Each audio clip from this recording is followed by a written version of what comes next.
The rain fell in sheets that October evening, turning the manicured grounds of the Ashford estate into a watercolor painting of grays and golds.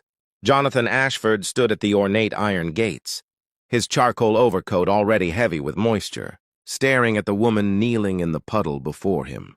She was perhaps 30 years old, her blonde hair plastered to her face, wearing what had once been an elegant light blue dress, now torn at the hem and soaked through. In her trembling arms, she clutched a small boy, maybe 5 or 6, whose face was buried against her shoulder. The child's denim jacket was too thin for the weather, and Jonathan could see him shivering. But it was the woman's eyes that stopped Jonathan's breath in his chest. Even in the dim glow of the estate's lamps, even through the rain and exhaustion, he knew those eyes. He'd known them for 23 years. "Please," she said, her voice hoarse and desperate. "I don't need money, just... Can I clean your mansion for a plate of food? For my son. He hasn't eaten since yesterday morning."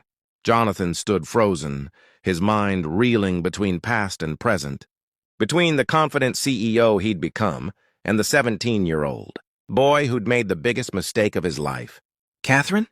The name escaped his lips like a prayer, barely audible above the rain.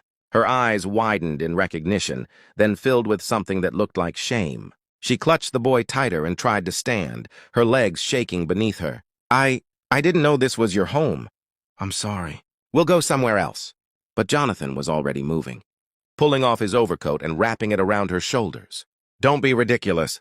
Come inside. Both of you." His voice was rough with emotion he'd spent 2 decades trying to bury. He helped Catherine to her feet, and together they walked toward the mansion. The boy peeked out from his mother's arms, his blue eyes so like Catherine's watching Jonathan, with curiosity rather than fear. Up close, Jonathan could see the child's lips were tinged with blue from the cold, his small hands clutching his mother's dress. Inside the grand foyer, Jonathan called for his housekeeper, Mrs. Whitmore, who appeared with the efficiency of someone who'd worked in the household for 30 years. Her eyes widened at the sight of the bedraggled woman and child, but she was too professional to comment. "Mrs. Whitmore, please prepare the blue guest suite. And have cook send up something warm, soup, bread, whatever can be ready quickly. And hot tea." He paused, looking at the shivering boy. "Do we still have those children's clothes from when my nephew visited?" "Yes, Mr. Ashford. I'll have everything ready in 15 minutes. As Mrs. Whitmore hurried away, Jonathan led Catherine and her son to the sitting room, where a fire already blazed in the hearth. Catherine sank onto the couch as if her legs could no longer hold her, still cradling the boy protectively. "What's your name, young man?" Jonathan asked gently, kneeling to the child's level. The boy looked to his mother for permission before answering in a small voice. "Oliver, sir." "Oliver, that's a strong name." Jonathan smiled, though his heart was hammering. "My name is Jonathan. You're safe here, Oliver. Both of you." Catherine's composure finally cracked. Tears began streaming down her face, mixing with the rainwater. "I'm sorry," she whispered. "I'm so sorry. I never wanted you to see me like this. I never wanted anyone to see me like this." Jonathan pulled a chair close and sat facing her, his hands clasped between his knees. 23 years fell away in an instant, and he was 17 again, holding Catherine's hand in the back seat of his father's car, promising her forever, believing with all his young heart that love was enough. "What happened, Catherine? How did you—" He gestured vaguely, unable to finish the question. She laughed bitterly, wiping her eyes with the back of her hand. "How did the girl who had everything end up begging for food at your gates? That's a long story." "I have time," Jonathan said softly. "I've had 23 years of time wondering what happened to you. Why you left without a word. Why you never answered my letters." Catherine's face crumpled with fresh pain. "Letters? Jonathan, I never got any letters."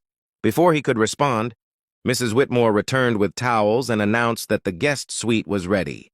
Jonathan watched as Catherine was led upstairs with Oliver, who'd fallen into an exhausted sleep against his mother's shoulder. The boy's small face was peaceful now, trusting in a way that made Jonathan's chest ache. After they'd gone, Jonathan stood alone in the sitting room, staring into the fire. His mind spun with questions, with memories he'd locked away, with the weight of choices made by people too young to understand their consequences. He'd been 17, she'd been 16, summer before his senior year of high school. Catherine Brennan had moved to town with her family, and Jonathan had fallen for her, with the absolute certainty that only first love brings. They'd spent that golden summer together, making plans, dreaming dreams, believing they could conquer anything together. Then in September, she'd disappeared.